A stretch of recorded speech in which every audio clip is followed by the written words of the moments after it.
जय जिनेन्द्र वंदितु सर्वसिद्धे दुर्विमलमणोवमं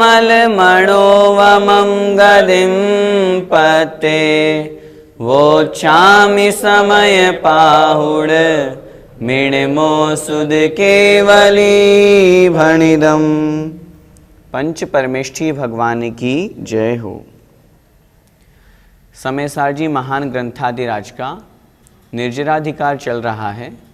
पिछली ज्ञानशाला की कक्षा में हमने समझा था यदि जीव आत्मस्वरूप को प्राप्त करना चाहता है तो आचार्य महाराज ने 3 बातें कही थी। वह अपने आत्मस्वरूप में तल्लीन हो, अपने ज्ञान स्वरूप में ही संतुष्ट हो और उसी में तृप्त होता है, तब वह परम सुख को प्राप्त करता है। उसी ज्ञायक स्वभाव में जो तल्लीन होते हैं वे ही निर्वाण को प्राप्त करते हैं। यदि वे अपने आत्म स्वभाव में ज्ञायक स्वभाव में तल्लीन नहीं होते हैं तो वे संसार में ही परिभ्रमण करते हैं। आज की इस कक्षा में हम समझेंगे कि जो ज्ञायक स्वभाव से रहित हैं, ज्ञान गुण से रहित हैं, भले ही कर्म कितने भी कर रहे हों, क्रियाएं कितनी भी कर रहे हों, लेकिन ज्ञान गुण से युक्त नहीं हैं तो वे संसार का परिच्छेद नहीं कर पाते हैं। इसलिए आचार्य महाराज उनको उपदेश दे रहे हैं। देखें गाथा क्रमांक 221। णाण गुणे हि विहीणा एदं तु पदं बहुविणलहन्ति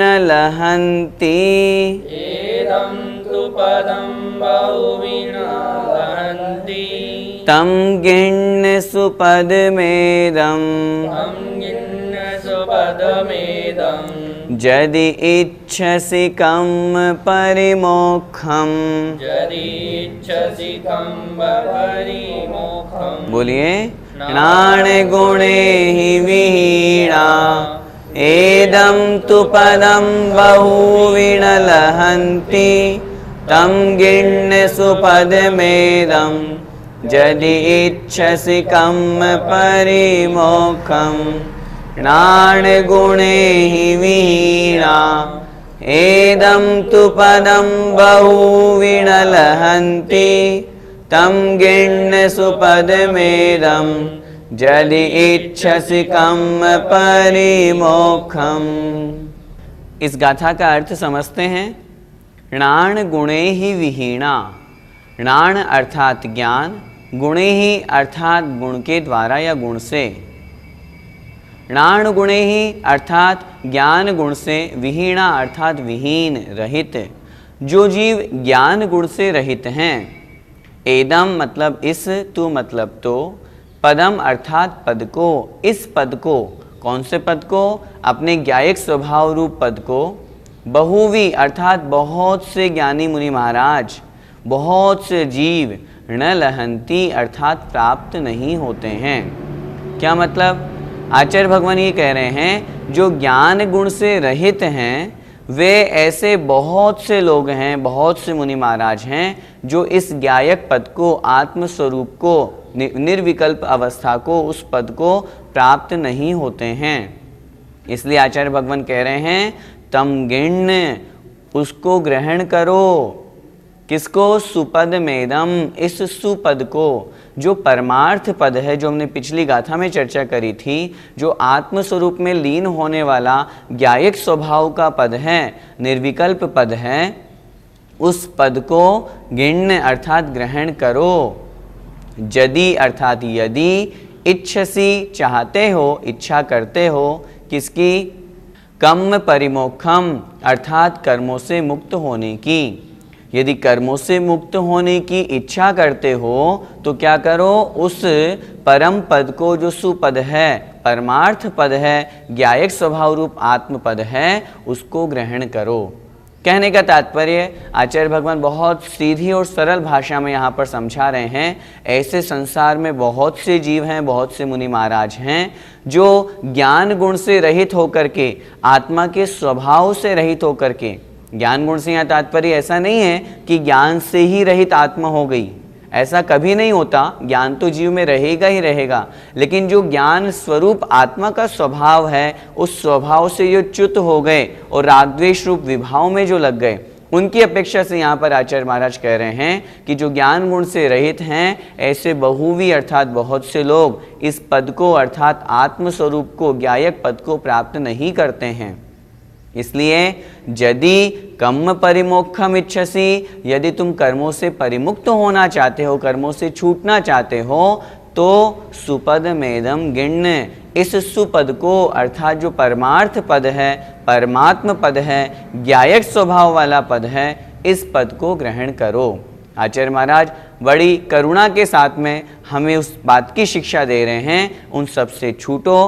कर्मों से मुक्त होना हर जीव चाहता है, संसार से छूटना हर व्यक्ति चाहता है, लेकिन उस चाहने मात्र से काम नहीं बनेगा। चाहते हैं तो क्या करें? हम उस परम पद को प्राप्त करने का प्रयास करें, उस परम पद को ग्रहण करें, जो परम पद ज्ञायक पद है, आत्मस्वरूप पद है, अर्थात शुद्धोपयोग, वीतराग, स्वसंवेदन, निर्विकल्प अवस्था, उस पद को ग्रहण करें। आइए गाथा का भावार्थ देखें। हे आत्मन, यदि तू कर्मों से सर्वथा मुक्त होना चाहता है तो उस निश्चित ज्ञान को ग्रहण कर, क्योंकि ज्ञान गुण से रहित बहुत पुरुष अनेक प्रकार के कर्म करते हुए भी इस ज्ञान स्वरूप पद को नहीं प्राप्त होते हैं। इसलिए ज्ञान स्वरूप पद को प्राप्त कर लिया तो निश्चित है कर्मों से छुटकारा मिलेगा ही मिलेगा, और जब कर्मों से छुटकारा मिल जाएगा तो मोक्ष अर्थात सिद्ध अवस्था प्राप्त होगी। भैया जी, ज्ञान शब्द से यहाँ क्या समझना है?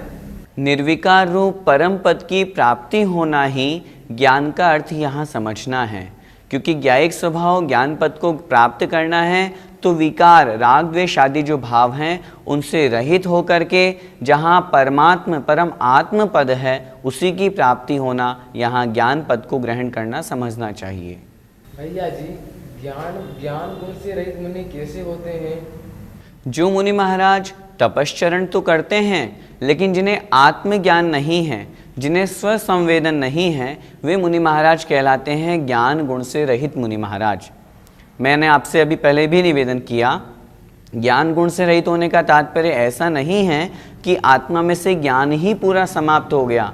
यहाँ ज्ञान गुण से तात्पर्य जो भी हमने समझा, निर्विकार होकर के निर्विकल्प समाधि, परमात्म पद, वो ज्ञान पद या ज्ञान गुण हमें ग्रहण करना है।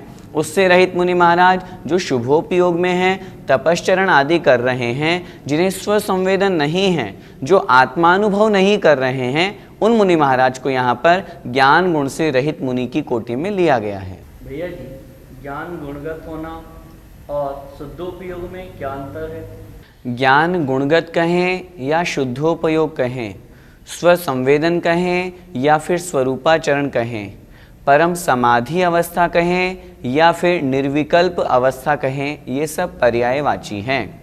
ज्ञान गुणगत होने का तात्पर्य है, ज्ञान गुण किसका? आत्मा का गुण, जो वास्तविक गुण है उसको प्राप्त हो जाना, अर्थात आत्मलीनता होना।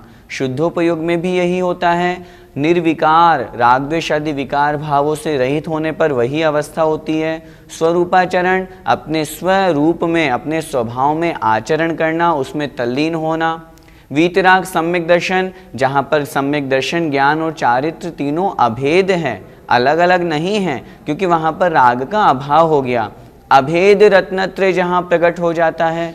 स्वसंवेदन, आत्मानुभव जहाँ पर होता है, अथवा यूँ कहें जहाँ 11वें 12वें आदि गुण स्थान में शुद्धोपयोग तो है ही, शुक्ल ध्यान जहाँ आत्मा की प्रतीति होती है, ये सब एकार्थवाची हैं। निर्विकल्पता जहाँ होती है, कोई विकल्प नहीं, किसी तरह का बाहरी कोई विकल्प नहीं है, कोई संकल्प नहीं है, कोई विचार नहीं है, सिर्फ आत्मा के द्वारा, आत्मा में स्थित होकर के आत्मा का ही जहाँ पर ध्यान किया जाता है, आत्मा में ही लीन हुआ जाता है, उसे ही यहाँ पर शुद्धोपयोग अथवा ज्ञान गुणगत पद कहा गया है।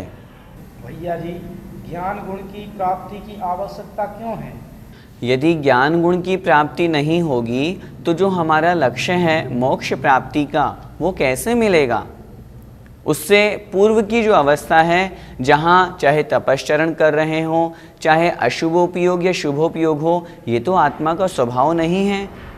शुद्ध परिणाम ही आत्मा का स्वभाव है, और वो होगा तभी तो मोक्ष प्राप्त होगा।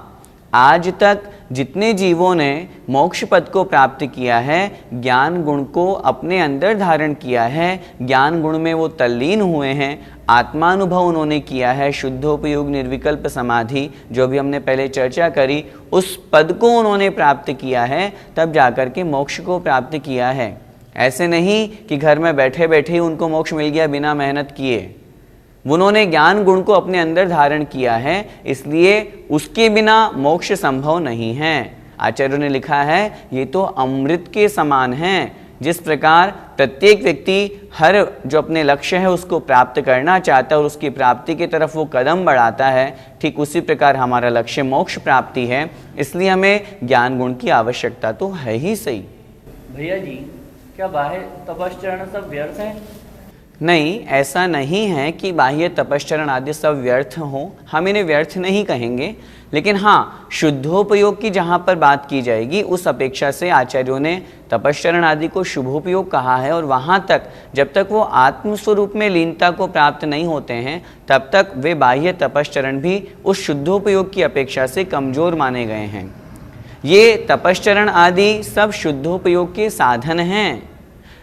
आचार्यों ने शास्त्रों में लिखा, मुनि बनने से वह जीव मोक्ष पद को प्राप्त करता है, लेकिन मुनि बने तब मोक्ष मिलेगा ही ये जरूरी नहीं है, लेकिन जब भी मोक्ष मिलेगा तो मुनि बनने से ही मिलेगा। हम अर्थ को अच्छी तरह से समझें।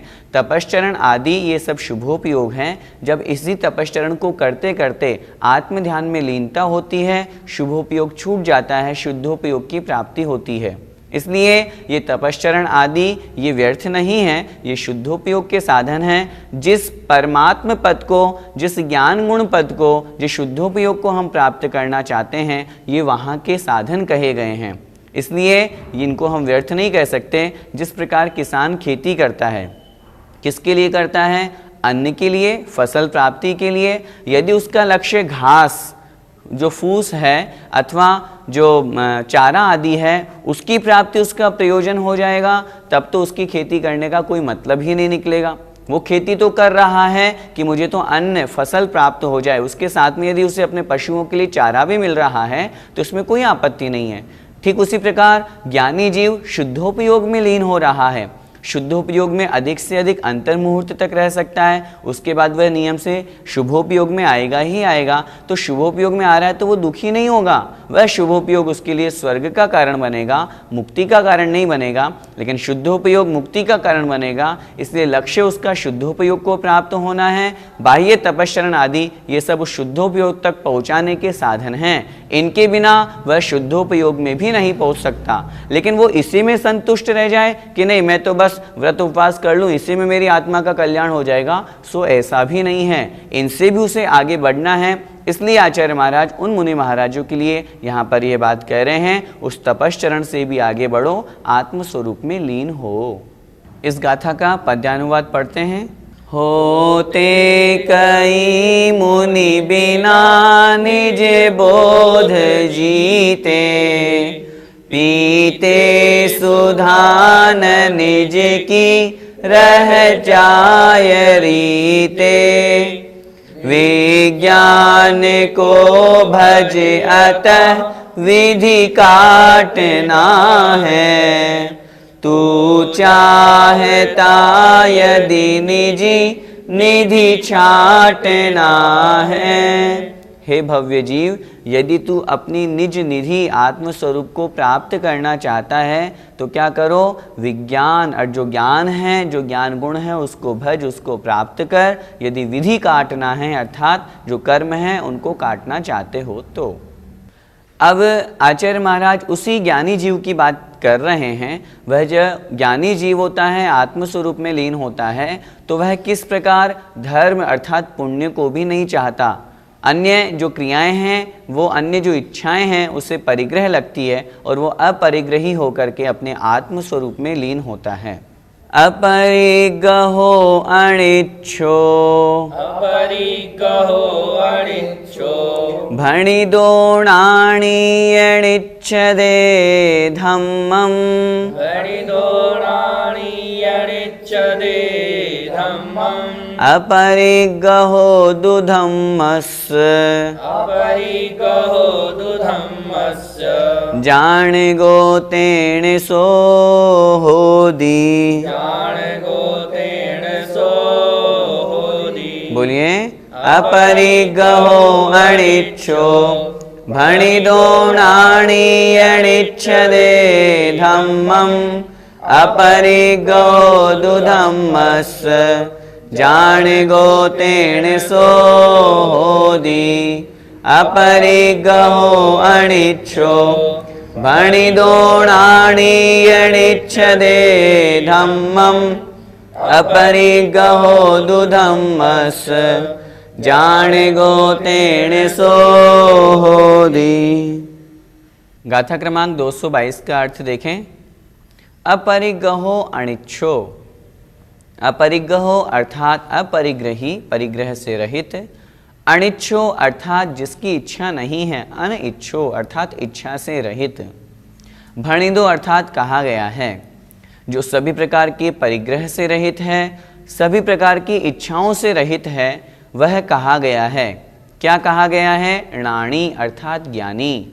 वास्तव में ज्ञानी वही है जो अंतरंग और बहिरंग सभी प्रकार के जो परिग्रह कहे गए हैं उनसे रहित हो, जिसकी कोई भी इच्छा नहीं हो, वही वास्तव में ज्ञानी है। यहाँ पर आत्मज्ञानी की बात चल रही है। इसीलिए आचार्य महाराज कह रहे हैं यनिच्छदे धम्मम, वह जो ज्ञानी जीव है, यह मतलब जो, और न इच्छदे अर्थात इच्छा नहीं करता, धम्मम अर्थात धर्म की। वह जो ज्ञानी जीव है वो धर्म की भी इच्छा नहीं करता। अच्छी तरह से समझना हमें इस गाथा को। कौन सा ज्ञानी जीव? जो अपने आत्म स्वरूप में लीन है, जिसे आत्मा का ज्ञान हो गया है, वह ज्ञानी जीव अपनी आत्मा की अर्थात जो पुण्य है, जो धर्म है, उसकी भी वो इच्छा नहीं करता है। अपरिग्रहो दुधम्मस्य, अपरिग्रहो अर्थात परिग्रह नहीं है, तो मतलब तो धम्मस्य अर्थात धर्म का, पुण्य को करने का, धर्म को करने का भी उसके पास परिग्रह नहीं है, अर्थात इच्छा नहीं है। इस कारण से जाणगो तेण सो होदी, तेण मतलब इसीलिए वह जीव जाणगो अर्थात ज्ञायक स्वभाव वाला, सो मतलब वह जीव, होदी मतलब होता है। कितनी बड़ी बात आचार्य भगवान यहाँ पर कह रहे हैं। ज्ञायक स्वभाव वाला आत्मा कौन होता है? जिसे धर्म करने की भी इच्छा नहीं है। धर्म से तात्पर्य जो धार्मिक क्रियाएं हैं, जो पुण्य की क्रियाएं हैं, जो शुभोपयोग की क्रियाएं हैं, वो भी करने की जिनकी इच्छा नहीं है, वास्तव में वही ज्ञायक स्वभावी आत्मा है। और ऐसा होता भी है, क्योंकि उपयोग दोनों में से एक ही स्थान पर रहेगा, या तो शुद्धोपयोग में उपयोग होगा या फिर शुभोपयोग में होगा। दोनों एक साथ नहीं हो सकते। यदि धार्मिक क्रियाओं की तरफ उनका उपयोग है, सामायिक करना है, मुझे आहार करना है, मुझे प्रवचन देना है, मुझे स्वाध्याय करना है, प्रतिक्रमण करना है, इस तरह का यदि उनका उपयोग रहेगा, जो कि धर्म कहा गया है, जो कि पुण्य कहा गया है, तब वह जीव ज्ञायक स्वभाव रूप नहीं होगा। और जब ज्ञायक स्वभाव रूप होगा, तब उस आत्मा का इस तरफ उपयोग ही नहीं जाएगा। इसलिए आचार्य भगवान यहाँ पर कह रहे हैं, आगे की गाथाओं में आगे हम पढ़ेंगे कि वह जो ज्ञायक स्वभावी आत्मा है वो पाप को भी नहीं चाहता। जिस तरह यहाँ पुण्य को नहीं चाहने की बात कही है, वैसे वो पाप को भी नहीं चाहता, वैसे भोजन भी नहीं चाहता, वैसे पानी भी नहीं चाहता। इस तरह की जो बातें आचार्य भगवान ने यहाँ कही है, वह तो बस अपने आत्म स्वरूप में लीन होना चाहता है, मोक्ष को प्राप्त करना चाहता है। इसलिए उस व्यक्ति को, उस जीव को वहाँ पर ज्ञायक स्वभावी कहा है। एक बार फिर से गाथा का अर्थ देखें। अपरिग्रहो अर्थात परिग्रह से रहित, अनिच्छो अर्थात जिसकी कोई इच्छा नहीं है, ऐसा णाणी भणिदो अर्थात ज्ञानी जीव कहा गया है। उस ज्ञानी जीव के धम्मम न इच्छदे, वह ज्ञानी जीव धर्म भी नहीं करना चाहता, पुण्य भी नहीं करना चाहता, पुण्य की क्रियाएं भी नहीं करना चाहता। अपरिग्रहो दुधम्मस्य, धर्म के प्रति, पुण्य के प्रति वह अपरिग्रही होता है। और तेण इस कारण से, इसीलिए क्योंकि वो अपरिग्रही है, अनिच्छक है, इसी कारण से जाणगो होदी अर्थात ज्ञायक होता है। ज्ञायक स्वभाव, ज्ञान दर्शन रूप स्वभाव जो आत्मा है, उसको प्राप्त करने वाला ज्ञायक होता है। गाथा का भावार्थ, जिसकी इच्छा नहीं है वह अपरिग्रही कहा है, और ज्ञानी धर्म को अर्थात पुण्य को नहीं चाहता, इसलिए वह धर्म का परिग्रही नहीं है किंतु वह धर्म का ज्ञायक है अर्थात जानने वाला है। भैया जी, तो क्या ऐसे ज्ञानी साधु पुण्य की भी इच्छा नहीं करते? वास्तव में जो ज्ञानी साधु है वो पुण्य की भी इच्छा नहीं करते, वो तो इच्छा करते हैं निर्विकल्प समाधि को मैं प्राप्त होऊं, क्योंकि निर्विकल्प समाधि में शुद्धोपयोग में आत्मस्वरूप में लीन होने में जो आनंद है वह आनंद पुण्य में भी नहीं है। इसलिए पुण्य की क्रियाएं तो करते हैं, लेकिन वह यह सोचते हैं कि मैं कब इससे हटूं और आत्मा के आनंद को प्राप्त करूं। साधु बन गए, मुनि बन गए, लेकिन यदि पुण्य की क्रियाओं में ही अटक गए, उनके लिए समय सारजी में आचार्य भगवान ने पदे पदे हर गाथा में यह उपदेश दिया है, यही मत अटको, ये तुम्हारा स्वरूप नहीं है। आत्मा का स्वरूप ज्ञान दर्शन रूप है। मुनि क्यों बने हो? आत्म स्वरूप में लीन होने के लिए बने हो, उस तरफ तो आगे बढ़ो। इसलिए वे ज्ञानी जीव पुण्य की भी इच्छा नहीं करते। आचार्य श्री को देखो, किसी भी तरह का कोई विकल्प नहीं, शुभोपयोग में भी रहते हैं तो बहुत कम बोलना, बहुत कम विकल्प करना, बस एक ही भावना, मैं शुद्धोपयोग को प्राप्त होऊं। वास्तव में ज्ञानी की यही पहचान है। इसीलिए इस गाथा में और पहले की भी जो हमने गाथा पढ़ी आज की इस कक्षा में, दोनों गाथाओं से हमें यही समझना है, जो ज्ञानी जीव होता है वो किसी भी तरह की कोई भी वांछा नहीं करता, वह तो मात्र अपने ज्ञायक स्वभाव रूप इच्छा से रहित होकर के अपने आत्मस्वरूप में लीन होता है, और आत्मस्वरूप में जो लीन होता है वही जीव निर्वाण को प्राप्त करता है। इस गाथा का पद्यानुवाद पढ़ते हैं। धर्मानुराग शुभ राग शुभोपयोग, चाहे नहीं मुनि परिग्रह का सुयोग। त्याग रहा इसलिए शुभ धर्म का है, ज्ञाता निरंतर न बंधक कर्म का है। स्पष्ट यहाँ अर्थ दे रहे हैं, चाहे उसे हम धर्मानुराग कहें, चाहे शुभ राग कहें या शुभोपयोग कहें, जो मुनि महाराज हैं वो इनका परिग्रह नहीं चाहते हैं, और इन सब का शुभ धर्म का पुण्य को भी वो त्याग करके निरंतर ज्ञाता बन जाते हैं, अर्थात ज्ञायक स्वभाव में लीन हो जाते हैं, और इस कारण से ही वो कर्मों का बंध नहीं करते बल्कि निर्जरा करके मोक्ष को प्राप्त करते हैं। जय जिनेन्द्र। इस कार्यक्रम के पुण्यार्जक परिवार है Shri Parasnath re rolling mills limited, Durgapur 1, Bardhaman, Paschim Bengal. Amita Jain, wife of Anil Kumar Jain. Sangeeta Jain, wife of Vipin Kumar Jain. Manak Chand, Kamla Devi, Rakesh, Neetu, Rishabh, Saumya एवं आयुषी मुशरफ। B123, Sethi colony, Jaipur, Rajasthan. श्री जनार्दन प्रसाद जी, श्रीमती पतंती देवी, मुकेश कुमार, साक्षी, ईशा, मोना खंधार, श्री किशोर खंधार, श्रीमती सुषमा खंधार, परिमल खंधार, अहमदाबाद। शुल्लक 105 श्री ज्ञान सागर जी महाराज की पुण्य स्मृति में श्रीमती शांति देवी छाबड़ा, पटना, बिहार। ईसरी पारसनाथ एवं उनके पुत्र पुत्रवधू श्री अशोक उमा, पटना। श्री विनोद बबीता, गुवाहाटी। श्री सुनील शालू, पटना। ब्रह्मचारी संजय भैया, ईसरी। श्री अभय मेघना, चंडीगढ़। श्री आलोक मेघना, वडोदरा।